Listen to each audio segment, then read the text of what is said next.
ప్రతి విమర్శకి మనం వెంటనే రెచ్చిపోయి జవాబు ఇవ్వాల్సిన అవసరం లేదు. ఇవాళ ఫోన్లు అందరికీ చేతిలో ఉండడం వల్ల జరుగుతున్న ప్రమాదం అది. ఎవరో అందులో మన గురించి ఏదో పెడతారు, వెంటనే రెచ్చిపోయి వాళ్ళకి ఏదో ఇస్తాం.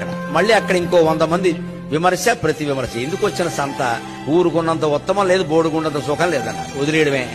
ఇప్పుడు వాడెవడో ఒక మాట అనగానే మన వ్యక్తిత్వం ఏమైనా తగ్గిపోయిందో, మనం ఏమిటో మనకి తెలియదా? వాడి కామెంట్ ఒకటేనా అక్కడ లెక్క? వాడు బట్టన వేలు పైకి లేపాడా, కిందికి లేపాడా, ఏదో పక్షపాతం ఎటో లేపుకుంటాడు, మనకెందుకు అది? ఇతరుల అభిప్రాయాలను బట్టి మన వ్యక్తిత్వాలు ఉండవండి. మనం ఏమిటో మనకు తెలుసండి. ఇక్కడ వాడు చెప్పక్కర్లేదండి మనకి. వారి మీద మనం ఆధారపడక్కర్లేదు.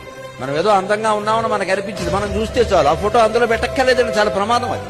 అందులో ఉన్నవాడు ఉన్నావులే పొట్ట చూసుకో అంటాడు వాడు. ఇక అయిపోయింది, ఇక్కడ మొత్తం అందం అంతా పోయింది, పొట్ట కనపడింది.